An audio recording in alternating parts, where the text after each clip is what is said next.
All right, so I'm gonna try to do our little training video here. Going on. I talked to you about what I'm gonna have you be doing at home, what we've done here so far, and how to keep up with things at home. So I guess biggest thing right now is one, exercise. He's getting about an hour and 40 minutes of loose leash walking a day. Does not have to be jogging. Before you leave, it's going to be he eats, drinks, pees, poops, plays fetch, and then we try loose leash walking. Okay, so try not to get him, if you're coming home, pull him right out of his crate and go, because chances are you're not going to have very good success with that since he gets so much energy to play around with. So about an hour and 40 minutes total a day. I broke that into 3 parts, but you can do whatever you want with that. Certainly, he's proven that the calming supplement has helped him. So that's one thing that we'll talk about diet here in a few minutes, and what moving forward, what we're doing with him. But fetch is good. It just they burn a lot more mental glucose if you're doing loose leash walking versus turning them out in the field. So yes, physically he's probably exhausted after going all day, but mentally he's going to burn more calories and be a little more mentally tired. So his behavior is going to be better if he's concentrating on doing his loose leash walking right here next to you. Because he has to think about those things and where his body is in relation to yours and all the factors. Come here, boy. So he has to think about all that stuff. So again, about an hour and 40 minutes of loose leash walking and / jogging. I've been doing mostly fast walking with him. Let's see. Diet. So he eats twice a day. Right now, I just switched him back on all dry food. His poop right now is kind of gross, but this is a gross conversation. About the consistency of maybe soft serve ice cream. So definitely not diarrhea, definitely has some form to it. He's not like running to get outside like he was. But certainly, there's room for improvement there. So I would talk to Maggie about moving forward, how she wants to do it. I wanted to try to get him over onto dry food for you guys, so you didn't have to worry about the hamburger and rice. He did about 5 days of hamburger and rice here only, or chicken and rice. And then I was training him with just chicken. I've kind of branched out here to some cheese sticks, as you can see, which he also likes. But again, nothing like crazy as far as greasiness, like hot dogs. I kind of stayed away from those. He also has his lick mats, fill bones. I talked to you a little bit about that, and going forward, how I want you to handle that by giving him something to do. He has licked his butt, which you can probably see a little bit here. So it's kind of brighter pink at this point. I've just been putting Neosporin on that every day, probably twice a day. And I think it's just become an obsession with him for some reason after he didn't feel good for a couple days. But certainly providing that lick mat, I talked to you about the filled bone. And when he gets back into your house, he'll be better with that, I'm sure. Likewise, I'm sticking a stick in the bag. It's called Snout Stick. So if he's going out, we were having problems with his front little dog lips in the front. Getting a little bit chapped. So he'd come in and drink out of the water bucket after he was cold from being outside, and they would kind of appear bright red. So for now, he's really good about it. I just kind of hold his mouth shut and he's smearing on it. It looks kind of like a deodorant stick. It's just like a doggy lip balm, basically. These shorter coated dogs get that sometimes, and it's just something to watch out for. So that's pretty much that. Going back to the food, he gets fed twice a day. We're doing 2 cups in the morning, 2 cups at night. Right now, he's getting a tablespoon of canned mixed in there, just so we can put his calming supplement. So he's done with his metronidazole today. This is his last dose tonight. He's done with the paste that we got. So it's just a sprinkle tablet, which is a probiotic that Meg gave you. So we're doing that in the morning with his food, and then the calming supplement packet in the evening. she wants you to add something for his stool, leave it, whatever that goes. Sit. Okay, so that goes with the food. Talked about treats. Okay, so homework. A lot of loose leash walking, as I told you earlier. You can practice the fancy stuff inside, but I also want you to practice outside.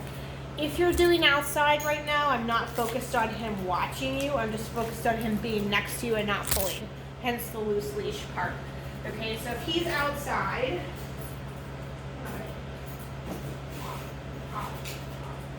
I want you to be holding your leash like so.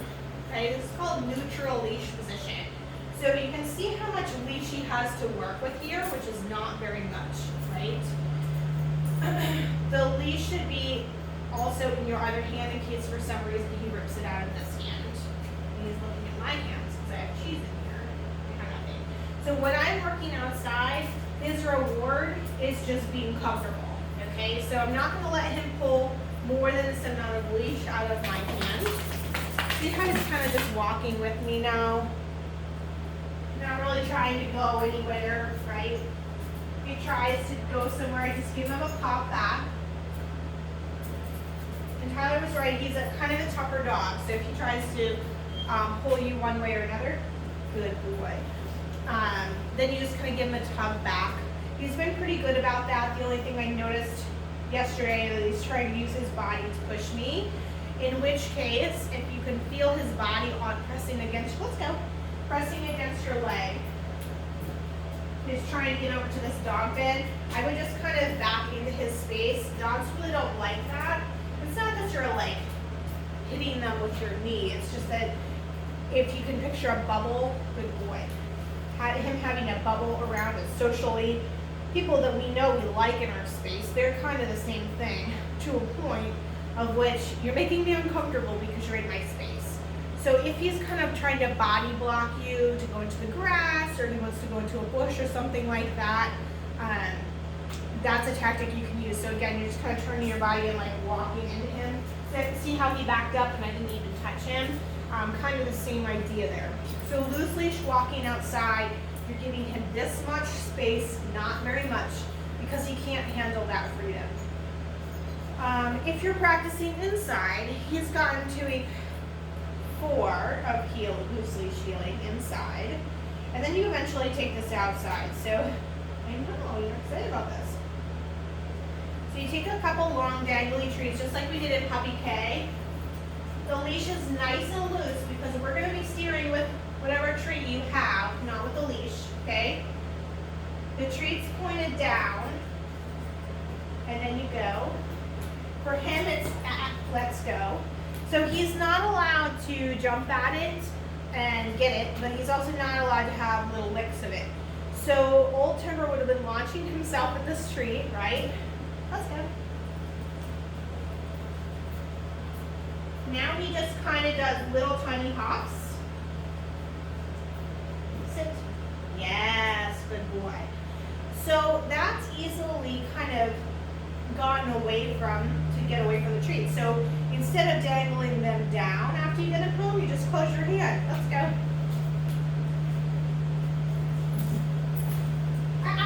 Whoops. You got it. Why didn't you go over there? Let's try again. He gets distracted. You just gotta bring it back. Let's go.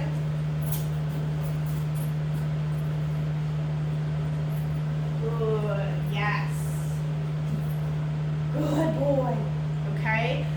So loose leash walking inside versus outside for now. The difference with that. I don't know if you noticed, but as I was talking to you here, I would randomly give him treats.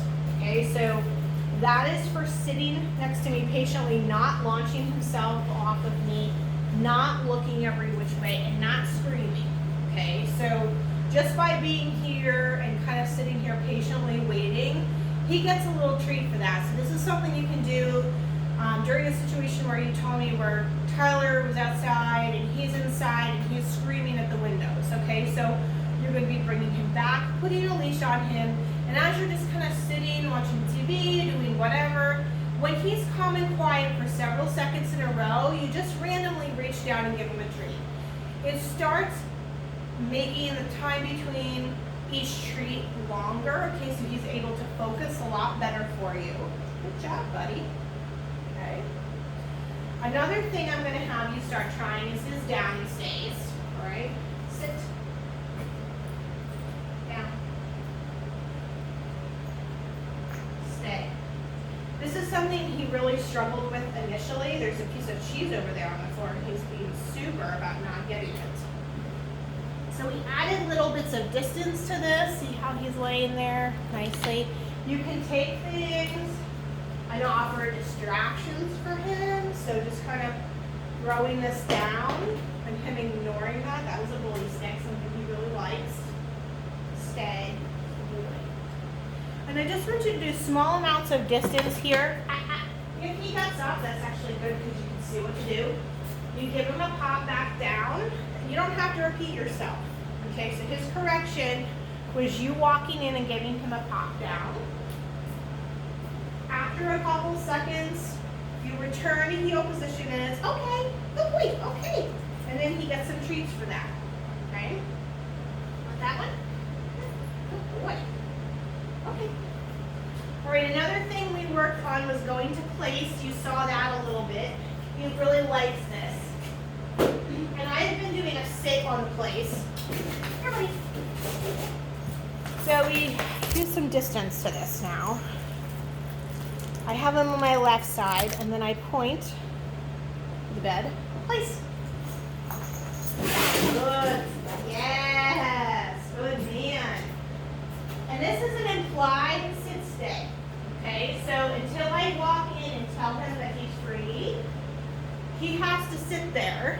Okay, because this is going to be your, somebody who's looking at you, knocking on your door, so on and so forth. We're going to send him here so that he can be under control. Yes. Stay. Right, so as you can see, he's still there, right? Good. When you're ready to let him up. Okay. Oh, I did it. Hey, hit it. Good boy, that was very good. Okay, another thing we worked on was leave it, and leave it come here. So you did leave it in Puppy K level 1. Leave it come here is a little harder because it's on the floor. All right, so this could be anything that he's going for, let it alone. We're gonna use something that he hasn't seen. Throw it down. So you can see this actually.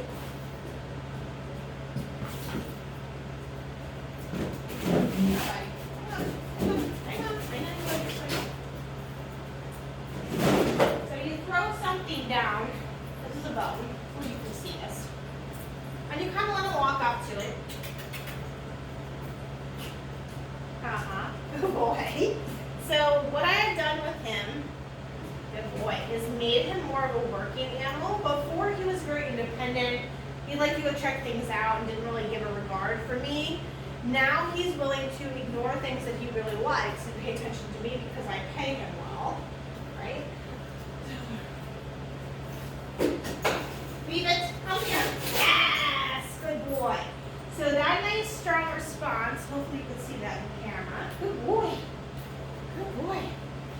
If he's going for something, you tell him to leave it, and then you follow it up with the secondary command, which is come here, okay? Easy and completely ignoring the bone now. He's on time. Games. Let's see what else I have here.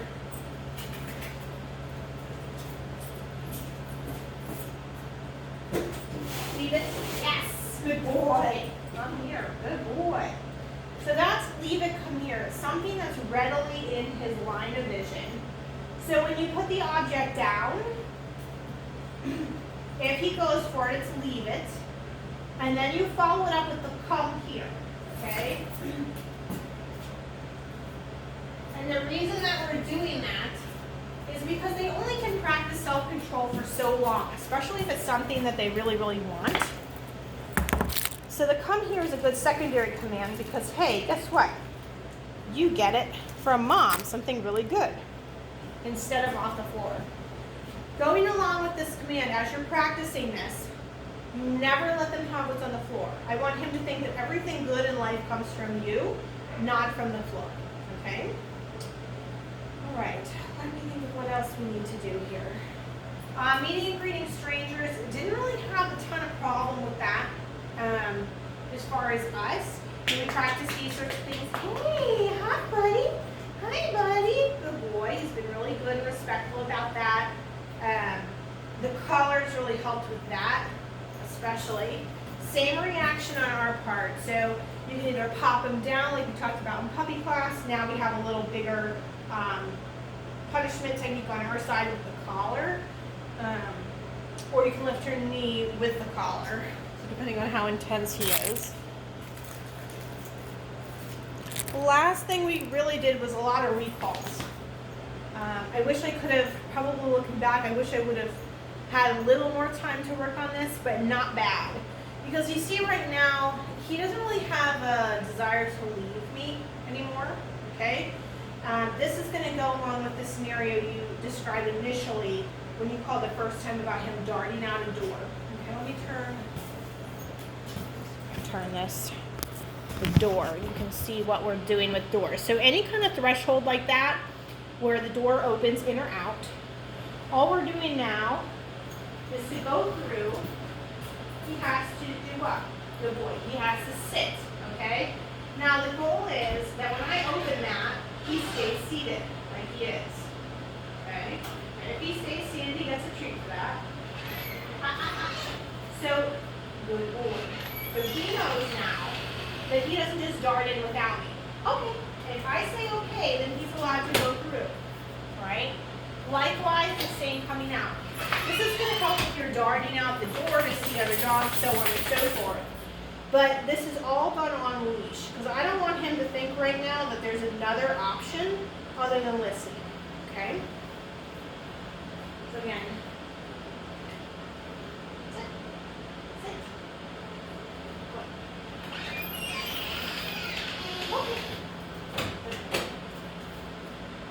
Okay, very happy about that. Likewise, when he's greeting somebody new or someone he really likes, I think you had said your future mother-in-law he really likes. Sit down. All the way. So say you had someone coming over, they knocked on the door, you would grab your leash, put it on, put him on a downstay, and then open the door. Okay, you could do that scenario, or you can send him to a place by the door. All right, so that's another thing we can do. Have him sit there and wait. For now, the level of excitement you described to me with your mother-in-law, this would probably be the better one to do right now. Somebody he's mildly excited about, you can try place, right? If he goes to get up, again, just a reminder that you step, and you should go back down. Good boy, when he goes down, the pressure immediately comes off. Okay, good man. I think I got to everything. If you have any questions at all, you know where to find me. Let me know. And if not, ooh, that was another thing we did. Just kind of hold something out in front of him. If he pops up, he gets a pop down. This is his little impulse exercise. Since he didn't jump at that, he got treated. See, I'm going to remember all this stuff. After you leave, of course. But this is one thing that's just a silly little exercise that does help with impulse control.